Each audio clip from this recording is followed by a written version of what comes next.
ಒಂದು ಮನೆ ಕನ್ಸ್ಟ್ರಕ್ಷನ್ ಆಗೋ ಟೈಮಲ್ಲಿ ನಿಮ್ಗೆ ಏನು ಕಾಣಿಸುತ್ತೆ? ಅಲ್ಲಿ ಕಸ ಕಾಣಿಸುತ್ತೆ, ಧೂಳು ಕಾಣಿಸುತ್ತೆ, ಸೌಂಡ್ ಕೇಳಿಸುತ್ತೆ ಅಲ್ವಾ? ಬಟ್ ಒಂದು ಸಲ ಆ ಮನೆ ಕಂಪ್ಲೀಟ್ ಆದರೆ ಎಲ್ಲರಿಗೂ ಅದೊಂದು ಡ್ರೀಮ್ ಹೌಸ್ ಥರ ಕಾಣಿಸುತ್ತೆ ಅಲ್ವಾ? ಹಾಗೆ ಒಂದು ಕಾರ್ ಮ್ಯಾನುಫ್ಯಾಕ್ಚರಿಂಗು ಅಷ್ಟೇ.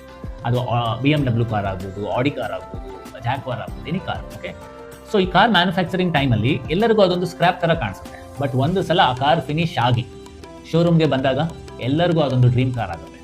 ಲೈಫು ಸಹ ಇದೇ ಪ್ಯಾಟರ್ನ್ ಫಾಲೋ ಆಗುತ್ತೆ.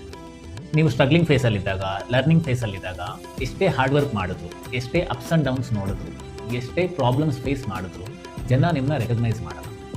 ಆದರೆ ಎಷ್ಟೇ ಪ್ರಾಬ್ಲಮ್ಸ್ ಆದರೂ ಕೂಡ ನೀವು ನಿಮ್ಮ ಡ್ರೀಮ್ಸ್ನ ಗಿವ್ ಅಪ್ ಮಾಡಬೇಡಿ. ಒಂದು ಸಲ ನೀವು ಸಕ್ಸಸ್ ಆದಮೇಲೆ ಅದೇ ಜನ ನಿಮ್ಮನ್ನು ಹೊಗಳ್ತಾರೆ, ಅದೇ ಜನ ನಿಮಗೋಸ್ಕರ ಚಪ್ಪಾಳೆ ತರ್ತಾರೆ, ಅದೇ ಜನ ನಮ್ಮವರು ಅಂತ ಹೇಳ್ಕೊತಾರೆ. ಸೊ ಅವರಿಗೆ ನೀವು ಇನ್ಸ್ಪಿರೇಷನ್ ಆಗ್ತೀರಾ, ನಿಮ್ಮ ಜರ್ನಿನ ಅವರು ಸೆಲೆಬ್ರೇಟ್ ಮಾಡ್ತಾರೆ.